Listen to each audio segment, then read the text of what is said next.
Joining me live in the studio to discuss issues affecting youth in the country and to galvanize them for national development is Sonny Irakpo, a youth advocate. You are welcome to the news at this time. Thank you so much for having me.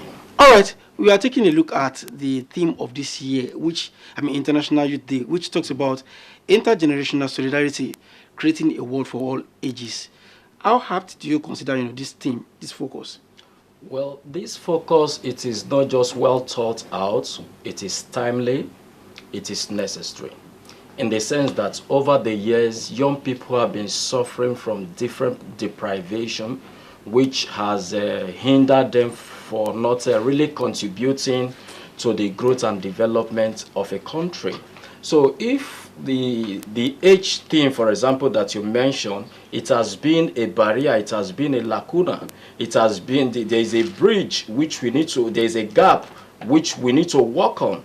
And if this is addressed, it will help young people to have a sense of direction, a sense of inclusiveness in governance, in politics, and in every aspect of the society. Because as you see, over the years, young people have different ideology, different pattern of doing things, but the platform, the avenues are not being given. When you talk about age, gone are those days when we were growing up, you can easily relate with the older generation. You sit in round table, they are telling you stories, they are telling you how they live their lives, what you need to learn from them so that you will not fall, because there's an adage that says that when a frog in front fall into a pit, others will take caution. So over the years, this is how we learn. So we'll be learning a lot of things, but in this dispensation, the age gap has reduced a lot of things. We don't have this one-on-one conversation. There is a gap where young people are now focused on their smartphone instead of relating one-on-one with the older generation so that they can get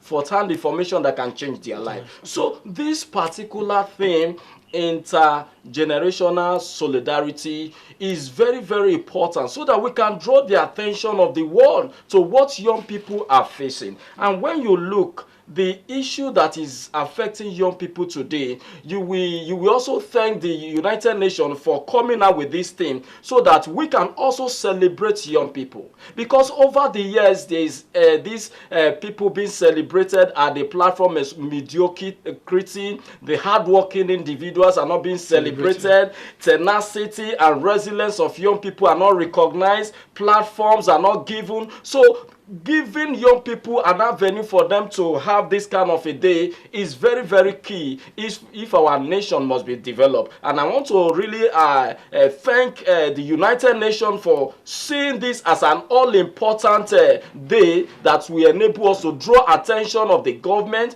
draw attention of the individuals and corporate organizations so that they can see that young people are locked up with so many energies. Okay, sorry to butt in. Yeah. A lot can be said for youths in terms of number, the energy, like you said, the virality, the creativity. Yeah. But all these put together, how can they be channeled, for national development? Well, it can be channeled to national development when we, first of all, young people must understand and discover themselves. The need for them to skill themselves and reskill themselves is important. Let me draw a Latin word which is called lege, relege, and palege. You must learn. Okay, you must learn or learn and relearn. The point is every young person must discover themselves, who they are. Once you discover yourself, you'll be able to drive in that direction. Then after discovering yourself, there should be a platform that will enable young people to also express those talents.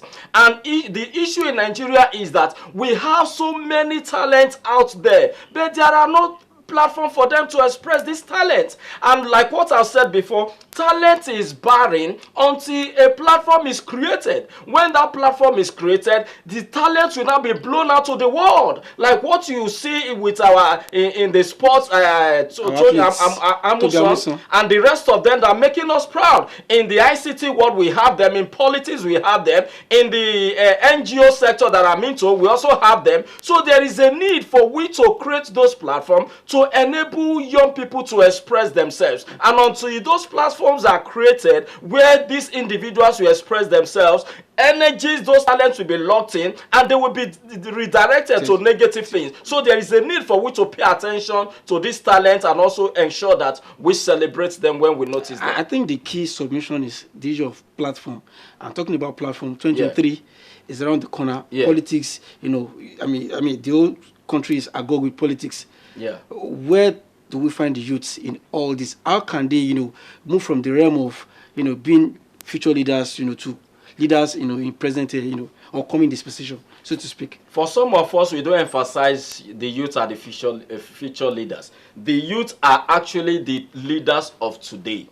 We must take the society as our own society for which to begin to direct our energies appropriately. So as we approach the general election come 2023, there's a need for every young individual to participate in the process. How do you participate? First and foremost, you must know that the first instrument that gives you that authority to participate and to make the change is your PVC. And once you get that PVC, you are ready to go. The PVC will enable you to select individuals or elect individuals that will represent us powerfully, that will represent us in terms of capacity, in terms of intellectual sagacity, and people that is ready to create employment for you and I. Because you understand that one of the challenges young people are facing is that the heightened rate of unemployment is there, and it's hitting us on a daily basis. So we must elect individuals that will represent us and create jobs for us. And at the same time, young people must resist themselves to be used as an instrument of process destabilization, which has caused us a lot of pains, caused us a lot of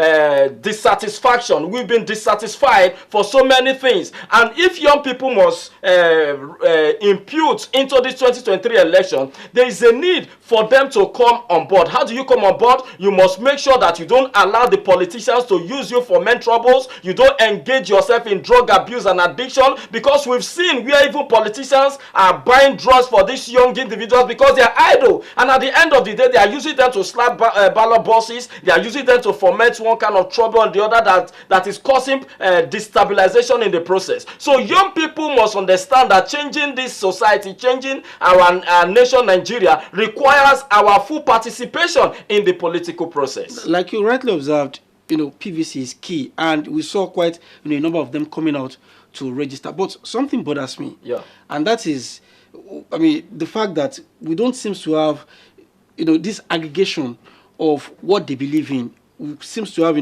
people believing in different things at the same time. We don't have youths, believing in one thing, as in a whole number of them queuing behind it. As we go into 2023, like you said, I think that is also appropriate. What do you have to say about that? Well, I know that we are divided either political, religion, or ethnic. I'm talking about values, ideals, desires. So what we need to do is that we must understand that things are changing. The dimension is changing, and at the same time, we must come up with a blueprint idea that will enable us to direct our energies into the right direction. Because you know that youth will constitute like 70% of our population, and we must use this our numbers rightly, to command the change that we needed to see. If we don't use this number rightly, we will begin to toe the line of the rhetoric, the traditions that we've been used to. So there is a need for we to form the ideology. What do we want as young people? We need lights. We need jobs. We need housing. We need good roads. We need education. These are the basic needs and necessity of young people. And over the years, we've been deprived of all those things. So as we grow, you must know that, hey, I have left school for 5-6 years, no job for me. So you still want to throw your weight behind somebody that doesn't secure your interest, who does not care about how you live. So there is a need for every young man or young lady to be aware that the society is changing. And as the society is changing, you too, you must know that the needs of the people are changing, including yours. So the rhetorics will no longer work, because we need young people that will come to round table as we celebrate the International Day of Youth, for we to channel our energy, form the strong partnership alliance in order for we to make the change and contribute to the growth and development of Nigeria. Thank you very much for your thoughts and your time on the program. It's been nice talking to you. Thank you so much. But we do have to move on now. Thank you very much for coming. Thank you so much for having me.